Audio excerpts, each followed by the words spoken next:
Hello everyone, स्वागत है आप सभी का एक बार फिर से आपके अपने YouTube चैनल मैट केम क्लासेस में। मैं हूं विमल, आप सभी का केमिस्ट्री मेंटोर। और आज इस वीडियो में आप सभी के लिए एक नई असिस्टेंट प्रोफेसर की वैकेंसी से रिलेटेड इंफॉर्मेशन लेकर आया हूं।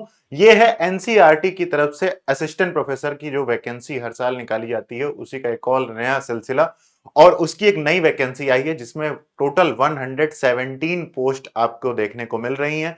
इनका एलिजिबिलिटी क्राइटेरिया क्या है, सिलेक्शन प्रोसेस क्या है, सैलरी कितनी आपको मिलेगी, और ये प्रॉपर परमानेंट वैकेंसी है। असिस्टेंट प्रोफेसर की वैकेंसी के साथ साथ एसोसिएट प्रोफेसर की वैकेंसी और बहुत सारी वैकेंसीज इसमें आई हुई हैं। तो चलिए देख लेते हैं आखिरकार ये वैकेंसी कहाँ है, कैसे है, किस तरीके से अप्लाई करनी है। तो सबसे पहले हम लोग बात करेंगे, आप सभी को क्या करना है, किसी भी ब्राउजर पर जाना है और वहां पर सर्च करना है एनसीईआरटी असिस्टेंट प्रोफेसर वैकेंसी 2026। और जैसे ही आप उसको ओपन करेंगे तो वहां पर आपको ये एनसीईआरटी की वेबसाइट पर ही आपको डायरेक्टली होम पेज पर ही लिंक मिल जाएगा। इस तरीके से असिस्टेंट प्रोफेसर जब सर्च करेंगे तो ये आ जाएगा वेबसाइट असिस्टेंट प्रोफेसर 1172026। जैसे ही इसको आप क्लिक करेंगे तो आपके सामने कुछ इस तरीके से ये नोटिफिकेशन की पीडीएफ आपके सामने ओपन होकर आ जाएगी। 2026 की ये वैकेंसी है, ठीक है। ncrt.nic.in पर आपको ये बेसिकली वेबसाइट पर ये वैकेंसी देखने को मिलेगी, ठीक है। यहां पर online application for filling up to 117 vacancies 117 various academic positions under the direct recruitment in NCERT. एक तरीके का डायरेक्ट रिक्रूटमेंट है और इसमें आपको एसोसिएट प्रोफेसर के साथ साथ असिस्टेंट प्रोफेसर की वैकेंसीज भी देखने को मिलेंगी। जैसे अगर हम लोग बात करते हैं, सबसे पहले अगर हम लोग बात करें यहां पर, तो आपके मैथमेटिक्स सब्जेक्ट की वैकेंसी दी हुई है और मैथमेटिक्स में आपके एसोसिएट प्रोफेसर की वैकेंसीज हैं कितनी, दो हैं।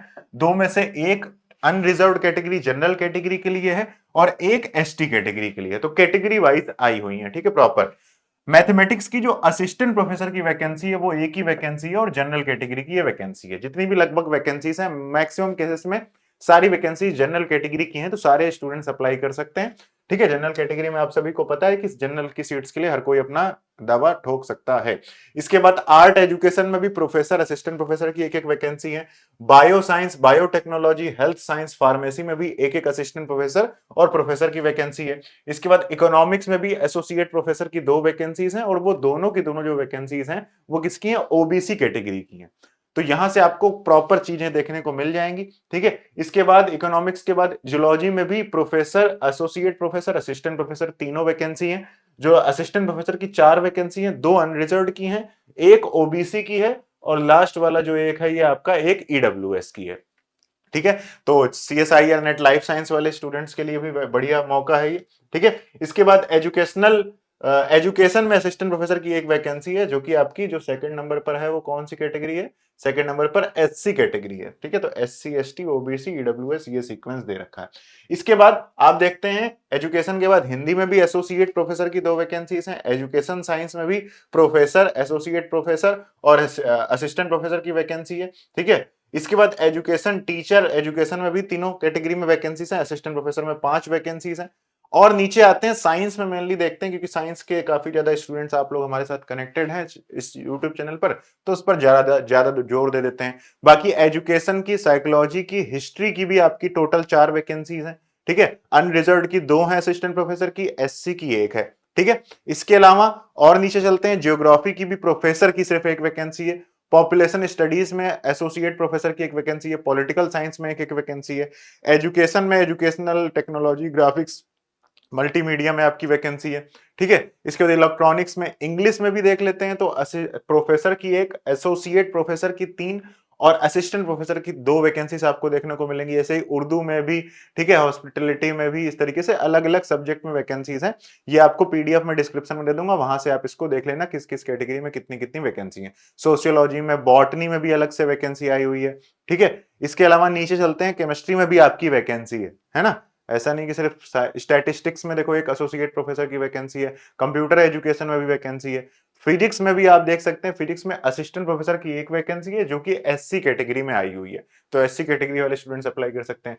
एसोसिएट प्रोफेसर में मतलब एसोसिएट प्रोफेसर की फिजिक्स की 1 वैकेंसी है जो कि अनरिजर्व कैटेगरी की है, ठीक है। तो आपको लग रहा होगा एसोसिएट प्रोफेसर की वैकेंसी है, तो एसोसिएट की तो हम लोग देखते नहीं, हम लोग तो सिर्फ असिस्टेंट की देखते हैं, क्योंकि हम लोग join as the assistant professor करते हैं, फिर हम लोग एसोसिएट प्रोफेसर बनते हैं, फिर जाकर हम लोग कहीं प्रोफेसर बनते हैं। तो इसका क्या होगा, देखिए जरा ध्यान से, यहाँ पर फिजिकल एजुकेशन के बाद केमिस्ट्री की भी एक प्रोफेसर की वैकेंसी यहां पर आई हुई है, और जो कि क्या है, अनरिजर्व्ड कैटेगरी की ही वैकेंसी है। ठीक है, ऐसी वैकेंसीज लगातार इनको भी आपने नजर में रखना है। ऐसी वैकेंसीज भी हो सकता है आपके सब्जेक्ट की अभी आपको नहीं देखने को मिली है, बट देखने को मिल जाएगी। ठीक है, और क्या है इसका क्राइटेरिया, किस तरीके से चलेगा प्रोसेस, तो देखिए यहां पर आपको कोई भी रिटन एग्जाम नहीं होगा। आपको एप्लीकेशन फॉर्म फिल करना है, एप्लीकेशन फॉर्म फिल करने के बाद सीधा इंटरव्यू के लिए शॉर्टलिस्ट करा जाएगा स्टूडेंट्स को, उसके बाद इंटरव्यू होगा, और इंटरव्यू के बेसिस पर ही आपको एनसीईआरटी डिपार्टमेंट खुद डायरेक्टली रिक्रूट कर देगा। ठीक है, इसेंशियल क्वालिफिकेशंस आप सभी को पता है। जैसे प्रोफेसर के लिए देख लेते हैं, तो प्रोफेसर के लिए आपका क्या है, वही जो होता है मास्टर्स डिग्री। ठीक है, अच्छा इसमें क्या है, अच्छा प्रोफेसर के लिए तो फिर ज्यादा होगी ना। प्रोफेसर के लिए क्या है, eminent scholar having a PhD degree in the concern aligned discipline and published work of high quality actively engaged in research evidence of published work with a minimum of 10 research publications in the peer reviewed or UGC listed journals and a total score of 120 as per the criteria given in the appendix table to refer UGC regulation। ठीक है, अब minimum 10 year of teaching experience, इसके बाद दूसरा और है, teaching experience भी होना चाहिए 10 year in universities colleges as assistant associate या फिर प्रोफेसर। ठीक है, तो ये तो काफी ज्यादा है ना। इसके बाद क्या कहते हैं, एन आउटस्टैंडिंग पीएचडी होनी चाहिए, या तो फिर आपके पास बढ़िया, बहुत बढ़िया पीएचडी, आप फॉरेन से कहीं से पीएचडी कर रहे हैं तब भी आप एलिजिबल हैं। ठीक है, any academic institution, ठीक है, who has significant contribution to the knowledge in the concern। तो अगर आपकी बहुत बढ़िया असिस्टेंट प्रोफेसर की वो पीएचडी है, तब भी आप प्रोफेसर के लिए डायरेक्टली अप्लाई कर सकते हैं। इसके बाद एसोसिएट प्रोफेसर में एलिजिबिलिटी जो है आपका, वही भाई good academic record with PhD degree. PhD degree तो आपकी होनी ही चाहिए, फिर मास्टर्स डिग्री में 55% होना चाहिए। ठीक है, और minimum 8 year of experience of teaching in research colleges. तो 8 साल तक अगर आपने पढ़ा रखा है तो फिर आप असिस्टेंट प्रोफेसर एक तरीके से बन जाते हैं, एसोसिएट प्रोफेसर आप बन जाते हैं। ठीक है, इसके बाद असिस्टेंट प्रोफेसर के लिए जो मेनली स्टूडेंट्स ज्यादा डाउट में है, तो असिस्टेंट प्रोफेसर के लिए देख लीजिए मास्टर्स डिग्री होनी चाहिए 55% के साथ। ठीक है, इसके बाद क्या कहते हैं, और कहीं से भी इंडिया से हो, फॉरेन से हो। इसके बाद besides fulfilling the above qualification candidate must have cleared the national eligibility test. UGC से या फिर सीएसआईआर से आपने नेट क्वालिफाई कर रखा हो। ठीक है, और इसके अलावा और a similar test like SLET या फिर SET who have been awarded और अ पीएचडी डिग्री। तो पीएचडी का आपके पास हो, या फिर आपका क्या कहते हैं नेट क्लियर हो, या फिर आपका सेट क्लियर हो, आपका काम चल जाएगा। ठीक है, इसके बाद provided that the registered PhD programme prior to July 2009 shall be governed by the provision of then existing ordinance. दो पुरानी होगी तो आपको उसके हिसाब से चेक किया जाएगा। ठीक है, बाकी पीएचडी डिग्री के बारे में उन्होंने डिटेल मोड बता दिया है कि भाई रेगुलर मोड में होनी चाहिए, पीएचडी को अच्छे से चेक किया जाएगा, ऐसे नहीं कि पता चला बस ऐसे ही आपकी पीएचडी है। ठीक है, और जिन सब्जेक्ट में नेट सेट नहीं होता है उनमें आप पीएचडी के बेसिस पर भी अप्लाई कर सकते हैं। दूसरा, या फिर आपका क्या होना चाहिए, अगर आपका इतना सब कुछ ना हो तो फिर आपकी क्या हो, पीएचडी डिग्री हो आपके पास फॉरेन यूनिवर्सिटी से, या फिर institute with ranking among top 500 universities.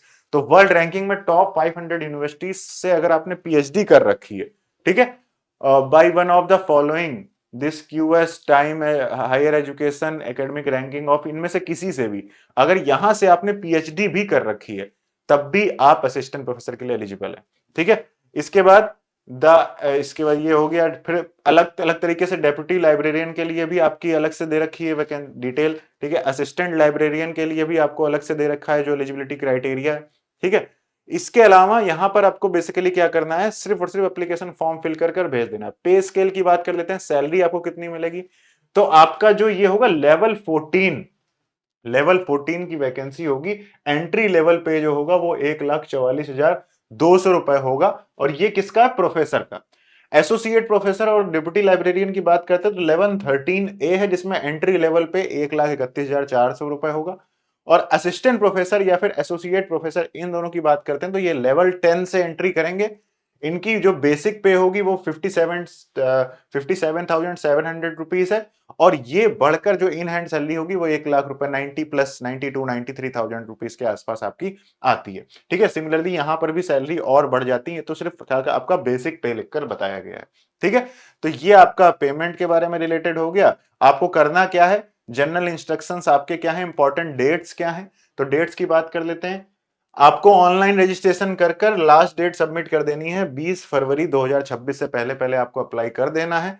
और last date of application form जो है उससे पहले पहले जो भी मिनिमम एलिजिबिलिटी क्राइटेरिया बताए गए हैं वो आपके क्या होने चाहिए, पूरे होने चाहिए।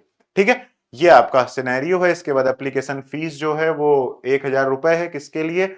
अनरिजर्व्ड के लिए, ओबीसी के लिए, ईडब्ल्यूएस के लिए 1000 रुपए है। बाकी थ्रू ऑनलाइन पेमेंट आपको करनी है, डायरेक्टली वेबसाइट से ही आपको पेमेंट करके और फॉर्म फिल कर देना है। आपको शॉर्टलिस्ट करके लिए उसके बाद इंटरव्यू के लिए बुलाया जाएगा। नीचे साथ में ही आपको यहाँ पर बहुत सारे पॉइंट्स दिए हुए हैं, साथ में आपको अपने सेल्फ अटैच्ड फॉर्म भी फिल कर देना पड़ेगा कि अगर आप जिस कैटेगरी के हैं उस कैटेगरी में आप अप्लाई कर रहे हैं। ठीक है, इसके अलावा एक और यहाँ पर इंपॉर्टेंट पॉइंट था, हाँ, it is stated that assistant professor up to 50 vacancy for the first vacancy. ठीक है, चलो ये तो इसको चाह रहा तो आराम से आप थोड़ा पढ़ लें। ये सेल्फ डिक्लेरेशन फॉर्म आपको डालना पड़ेगा। ठीक है, अगर आप ओबीसी के लिए अप्लाई कर रहे हैं तो आपको सेल्फ डिक्लेयर करके भेजना पड़ेगा कि मैं ओबीसी कैटेगरी का हूं, और फिर अगर बाद में आप प्रूफ नहीं कर पाएंगे ताकि तो आपको नौकरी से निकाल दिया जाए, है ना। इसके अलावा जो बाकी बात करते हैं, ये ईडब्ल्यूएस कैटेगरी के लिए भी सेल्फ अटैच्ड फॉर्म आपको फिल करके भेजना पड़ेगा। ठीक है, और तीसरा यहाँ पर नीचे अंडरटेकिंग, ये भी साथ में आपको क्या करनी पड़ेगी, फिल करके भेजनी पड़ेगी। ठीक है, तो ये है वैकेंसी है छोटी सी, मुझे लगा आप सभी के साथ शेयर कर देता हूं ताकि आपको एक आइडिया लग जाए कि भाई और भी वैकेंसीज आती हैं। ऐसा नहीं है कि सिर्फ और सिर्फ स्टेट में वैकेंसीज आती हैं, एनसीईआरटी भी निकालता है, और भी अलग अलग तरीके की वैकेंसी आती है। अब नेट कुल मिलाकर निकालना ही पड़ेगा, और सिर्फ निकालना नहीं है, मैं आपको बार बार बताता हूँ, नेट निकाल कर कुछ नहीं होने वाला, उसके बाद भी आपको बहुत कुछ करना पड़ेगा। तो आपको टॉपिक्स अच्छे से पढ़ने पड़ेंगे।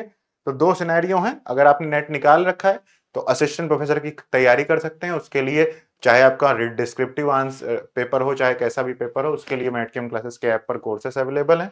या फिर आपका नेट ही क्लियर नहीं है तो जून 2026 के लिए M1 बैचेस स्टार्ट हो गए हैं। 1 फरवरी से ये बैचेस स्टार्ट हुए हैं, 15 फरवरी तक एडमिशन इनके ओपन है। आप लोग जाइए ऐप पर जाकर ज्वाइन कर लीजिए। इन पर ऑफर भी चल रहा था, वो भी आई थिंक आज क्या कल ही शायद खत्म हो चुका है। एक बार जाकर चेक कर लीजिए ऐप पर कि ऑफर चल भी रहा है कि नहीं। ठीक है, इसके अलावा दिसंबर के भी बैचेस स्टार्ट हो चुके हैं। ठीक है, गेट का बैचेस भी स्टार्ट है। टॉपिक वाइज कोर्सेज भी अवेलेबल हैं, इनऑर्गेनिक, ऑर्गेनिक, फिजिकल के। ये सारी चीजें मैं आपको बार बार बता रहा हूँ। ऑफर लगभग क्लोज हो चुके हैं, आप फोन करके रिक्वेस्ट करेंगे तो मे भी आपको ऑफर मिल सकता है। कोई भी कोर्स ज्वाइन करने के लिए बता चुका हूँ, आपको मैटकेम क्लासेस का ऐप डाउनलोड करना है। कैटेगरी CSIR नेट या फिर असिस्टेंट प्रोफेसर या फिर PGT या फिर IIT जैम या फिर गेट, जिसकी भी तैयारी करनी है उसको आपने क्लिक करना है। फिर ऑल कोर्सेस में जाकर अपना कोर्स फिर चेक करके आपने कोर्स को ज्वाइन कर देना। किसी भी तरीके की कोई भी क्वेरी होती है, कोई भी डाउट होता है तो आप इन नंबर्स पर कॉल या फिर व्हाट्सअप कर सकते हैं। ठीक है, so thank you so much guys for joining the session. कोई भी डाउट हो, कोई क्वेरी हो, किसी भी तरीके की कोई बात हो तो कमेंट जरूर करिएगा। Thank you so much guys once again.